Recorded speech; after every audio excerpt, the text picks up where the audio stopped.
400යි. හරි. විකුණුම් වල වටිනාකම 2400යි කියලා කියලා තියෙනවා.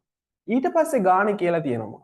විකුණුම් මිල තීරණය කර ඇත්තේ විකුණුම් මිල තීරණය කරලා තියෙන්නේ කොහොමයි කියලාද කියන්නේ පිරිවැය මත 120ක ලාභාන්තිකයක් කියලා. එහෙනම් අපේ මෙන්න මේ විකුණුම් පිරිවැය අපේ විකුණුම් පිරිවැයෙන් 120ක ලාභාන්තිකයක් එකතු කරපු ගාණ තමයි මේ විකුණුම් පිරිවැය කියලා කියන්නේ.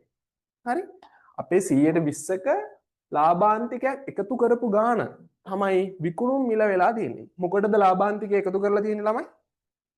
ලාභාන්තිකය එකතු කරලා තියෙන්නේ මොකේද? ලාභාන්තිකය එකතු කරලා තියෙන්නේ පිරිවැය මත. එහෙනම් මෙන්න මෙතන තියෙන පිරිවැයට 120ක ලාභාන්තිකයක් එකතු කරපුවාම තමයි මෙන්න මේ කියන විකුණුම් මිල හැදිලා තියෙන්නේ. හරි? ඒ කියන්නේ අපේ පිරිවැය 100යි නම් මේ පිරිවැයට 20ක් එකතු කරලා 120ක් කියන්නේ 20ක් නේ. 20ක් එකතු කරපු ගාණ තමයි මෙතන විකුණුම් මිල විදියට අවිල්ලා තියෙන්නේ. එහෙනම් අපි ඔක හදමු කොහොමද?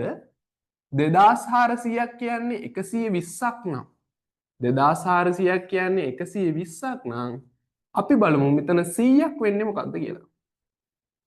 හරි? 100ක් වෙන්නේ මොකක්ද? අන්න 100ක් වෙනවා 2000ක්.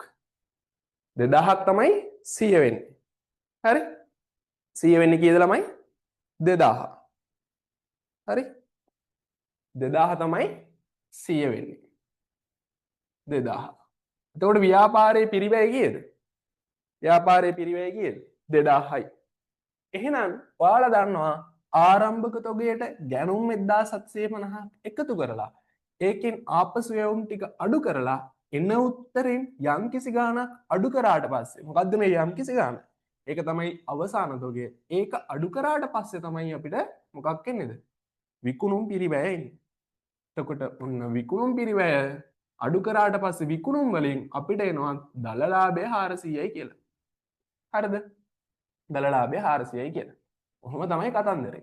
එහෙනම් ළමයි අපි බලමු 1750ට 1750ක් එකතු කරලා ඒකෙන් 250ක් අඩු කරපුවාම අපිට උත්තර එනවා 2250යි 2250යි මේ 2250න් යම්කිසි ගාණක් අඩු කරාම නම් 2000යි ඉන්නේ.